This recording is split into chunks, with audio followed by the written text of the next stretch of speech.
Hello, and welcome to the Tiare Speaks podcast. If you could take a second to like, share, if you feel so inclined, or subscribe, it would really help us out. It has been a while since I have recorded. It has been a whirlwind past month and a little bit, and it's been kind of chaotic. And I want to invite you guys into that space now. On today's episode, we are going to be talking about the correlation between my love and passion, sourdough. I have grown to understand the impact, how silly it may sound, it has been on my life in the past few months. So I started on my sourdough journey about the beginning of this year. It was early January. I had just gotten a little bit of discard sourdough starter from a mentor of mine, and she just like kind of gave me a basic rundown. But she later, now present day, has become my mentor, and she helps me out a lot, and she just helped me understand and really gave me a lot of knowledge, like kind of like knowledge that she grew up with. And that was really wonderful because obviously like I didn't grow up with that. And so it was really nice to learn something that kind of like a trade secret, right? Like maybe not a trade secret for everybody, but like for them. And that was really cool because now I've adapted my own and just grown to love it so much. So a little more background on me. I have a beautiful little 8-month-old girl, and she's my third baby. The birth was not the greatest in the world.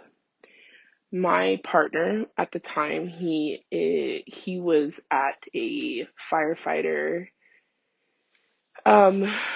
test, and we had both agreed he definitely wanted to do it and wanted to try. And during that time, unfortunately, the timing for the test was at this time. There was no rescheduling. There was no leniency in that way, which is understandable because they compile all the chiefs all on one day to do the assessment, right? So my husband at the time, he had to be at the station by like 4:30 or something like that. And so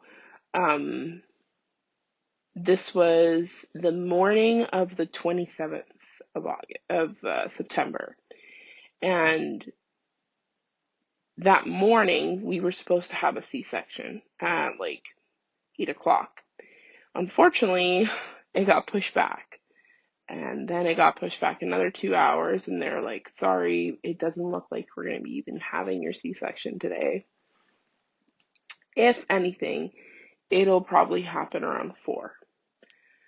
And we were both devastated because not only at that time, when I was told that, I was alone in the hospital room because my husband had to go only after 2 hours. He had to go back home to watch the kids. I was in the hospital by myself, and so I was like telling my husband this over the phone. And we jointly decided like I wanted him to go. I didn't want him to miss out on this opportunity because it could have helped our family a lot because he has a huge passion for first response, for being a first responder, and he loves helping people. And I knew that this was going to be something that he would have regrets from, right? Not from like changing or not participating or like blaming us for it, more like not having the opportunity to go. And so I said, don't worry about it. Just go do what you need to do. I'm gonna go to I'm here at the hospital. Like I was already prepped for my C-section, so like there was no reason for me to leave the hospital unless like they told me, hey, that's just not going to happen. So I decided, I was like, okay, well, we're going to have this baby today, because any other time my husband wouldn't have been able to take off work and wouldn't have had more time at home. Unfortunately, because of his job, we were just not able to take parental leave.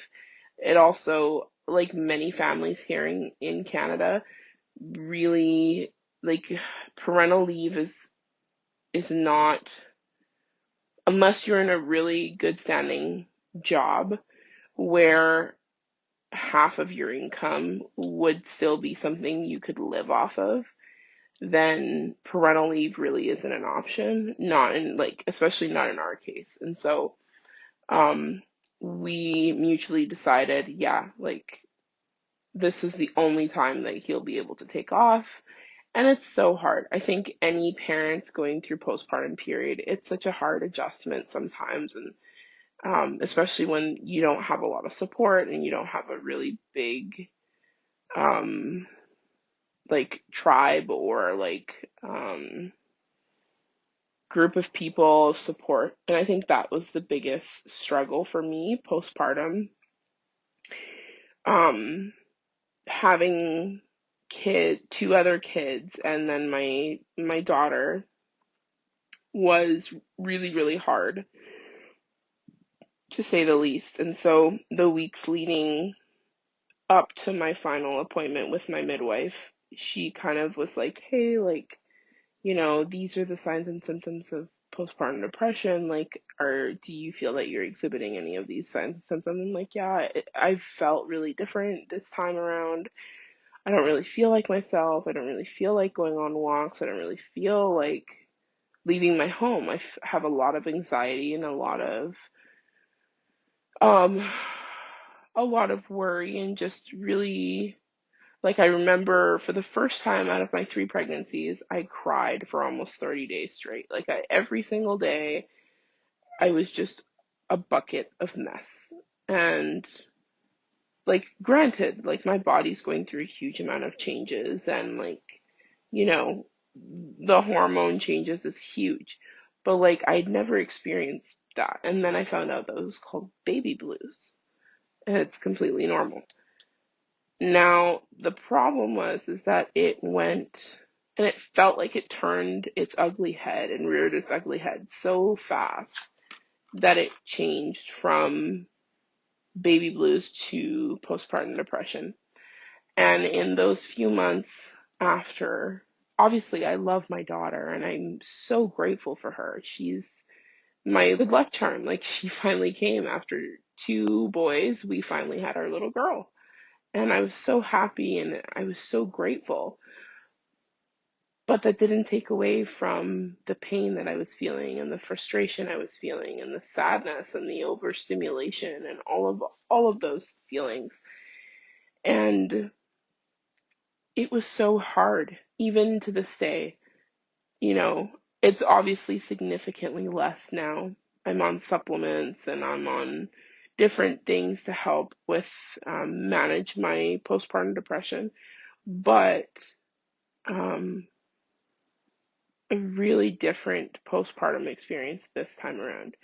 Anyways, so going back to sourdough and how both of these kind of come together, I was struggling a lot. And I was like, hey, like, I've always wanted to try this. My sister loves sourdough. And I was like, you know what?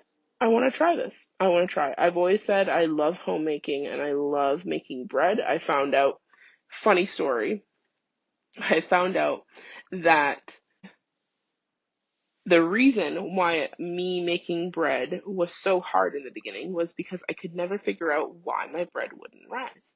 And obviously it sounds pretty stupid. It sounds pretty stupid on why. I'm like, why did my bread not rise? Well, big thing my mom showed me. She was like, hey, you're using boiling hot water and it's killing the yeast. So there's no way your bread was going to rise because you were killing your yeast. There's no way that was going to happen. So lo and behold, change the temperature of the water, and there she blossomed. I had beautiful, fluffy loaves every single time after that. But then I found out about sourdough, like I was saying, early January that this year, and it really honestly has changed my life. I view things so much differently. I have noticed a significant reduction in bloating on my end, a little bit of a TMI. Um, a lot of like reduction in bloating. I feel better. I don't feel, obviously, I'm still pretty exhausted with three little kids at home, but I feel different. And it's changed a lot of things in my body, and I feel that. So like when I notice now when I eat gluten or when I eat a lot of things that are not sourdough that I make at home, I feel different. My stomach is very sensitized to it now. So like anything that is heavily with gluten or anything that has a lot of like anything other than what I make at home, I find that I have huge sensitivities with. Now, I guess that makes it a little difficult to eat out, but this is the way I look at it. The things that I make here at the house and that I make with my two hands benefit me so much.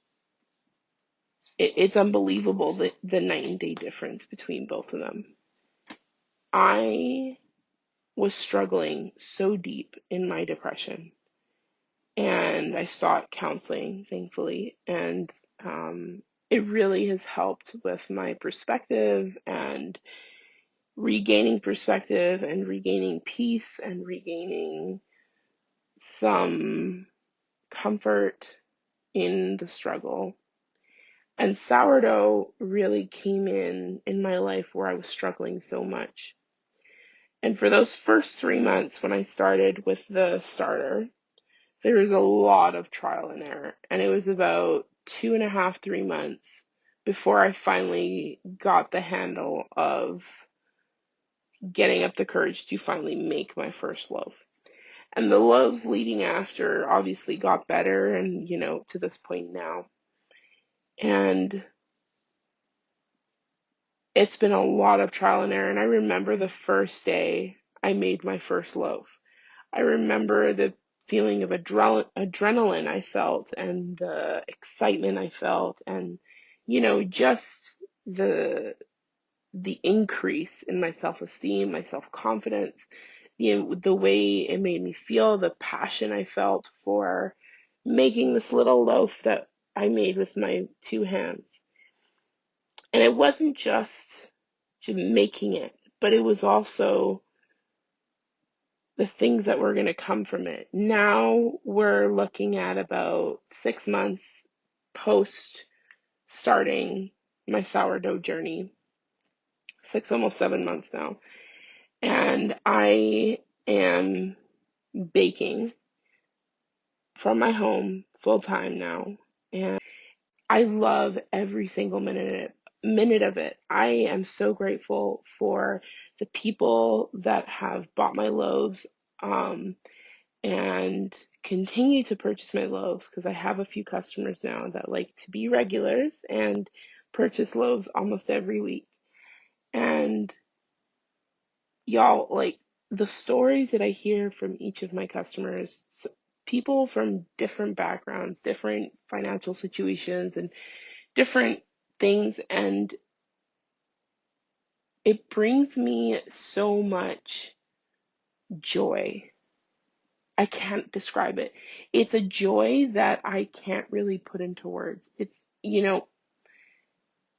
and one thing I've always said in this journey, and I've mentioned it to my spouse, I've mentioned it to my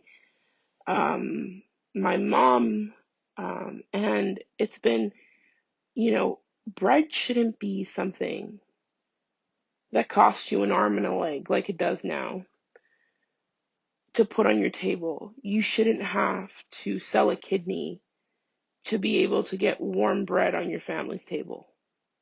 And it's something that I'm very passionate about because of the financial and economical status of our world. A lot of people are struggling to put bread on the table every day. a lot of people have kids who are skipping meals, or parents who are skipping meals and can't eat and can't feed their families and can't have a piece of toast in the morning like a lot of other people can. And I've been told by many people that have purchased my loaves, and other people that I've been told by other people that have purchased my loaves, that I should be selling them at a higher rate, because I sell my loaves at $5 each loaf. And I don't plan on changing that price because of this very monumental idea. Everybody deserves a warm loaf on their table every night. Everybody deserves to have the ability to have a piece of bread on their table barrier free. Barrier free from financial constraints, from anything else. You shouldn't have to be a rich person to be able to get a piece of bread on your table. Because just as the, very wealthy person has worked really hard to get to where they are and have a lot of wealth and whatever, the person that's in the middle and in the thick of it, trying to make it there, trying to make it to a place where they're not rich, but just financially stable, where they can support their family, where they can be financially independent. That's what I want to be a part of. I want to be a part of everybody's day. I want to know your stories. I want to know what joy this bread will bring. And I honestly, in the few people that I've spoken to, the few people that have, continuously come back and repurchased and everything, that's what I've really grown to love. I've grown to love my customers and their stories and where they're coming from. I feel very strongly about it, and it's something that will never change. I honestly feel like at this point, this is where God is rearing me to, and where I feel the most passion. And I think for now, this is what I'm doing, because it brings me so much happiness. It brings me so much joy when I sit in my kitchen with my apron on and I just shape the loaves and just think, who where is this loaf going to end up? In whose tummies is it going to end up? And is it going to be on a pensioner's table? Is it going to be on a table with a family of little kids that are going to be so excited to have a warm piece of toast with some butter and some jam on it, like my little kids like it? Or is it going to end up on bakery shelves one day? Who knows? But what I know right now is that this brings me, and certainly my kids, a lot of joy. I love sourdough making. I love the success it's brought me because of just one step of making that choice of saying, hey, I enjoy this. This is something I already was enjoying to do, and now I'm just going to nurture it and watch it grow. I think when we get the support of our families and the support of the people that mean the closest to us, doesn't necessarily mean always people that are blood related to us, but the people in our lives that make the biggest impact. For me, I have very few people like that in my life. I have one person that comes to mind is my Uncle Mike, and he is a person that's been in my life since I was about 5 or 6 years old. And I was talking to him the other day because I was having this struggle in my church. And he's been a bishop a few times, and so he has a wonderful perspective that he brought. And also, just because I talked to him about a lot of things. And one of the things that I did talk about was sourdough, because he's a big foodie. He loves bread.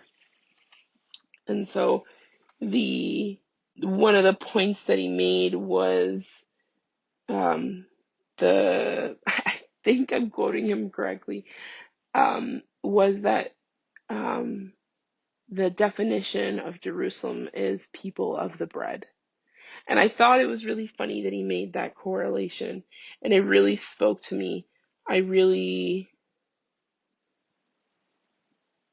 It kind of reaffirmed what I was doing was what I was supposed to do, because I know that God guides us, and whether you believe in God, whether you don't, God and the infinite wisdom of the universe guides us to where we need to be. And I highly believe in manifestation and manifesting where we want to be, manifesting our true path in life and everything. And honestly, that's what I'm doing. I am manifesting my success in this, and I am doing this because I want to serve my community. I want to serve my family in the best way possible by making things with my hands and warming their bellies with good food.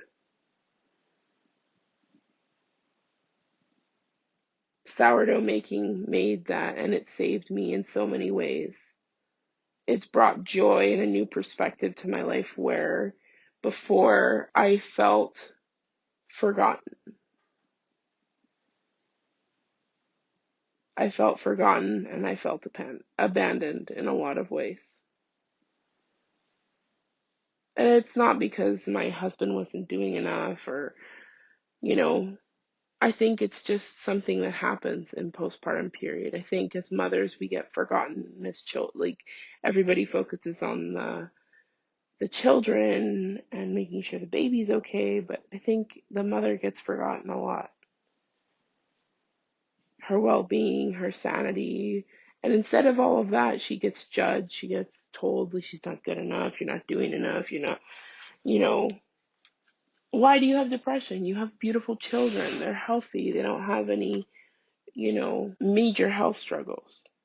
But you forget that, there's a person in there. It's a person who's struggling. One of the things that I struggle with a lot is self-esteem sometimes.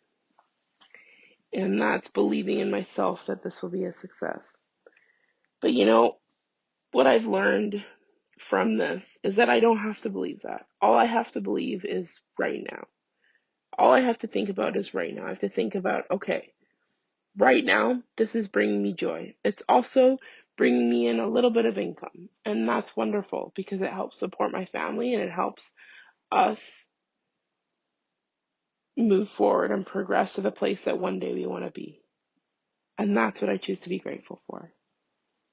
I choose to be grateful for the infinite wisdom of the universe, of our Father in heaven, who's so loving and who's guided me to where I need to be. Sourdough has rescued me, and boy, am I grateful. In every aspect of the word. Thank you so much for listening to the podcast today, guys. I really appreciate any and all support for the podcast. It would be really wonderful if you could share this podcast, or even comment. I sell my bread locally here in the valley.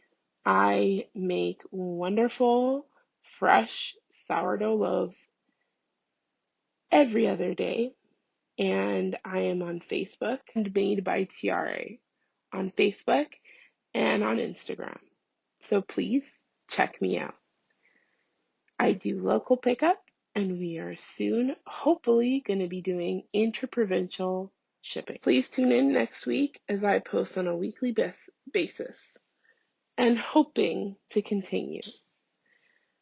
Signing off for now, guys. Bye, y'all.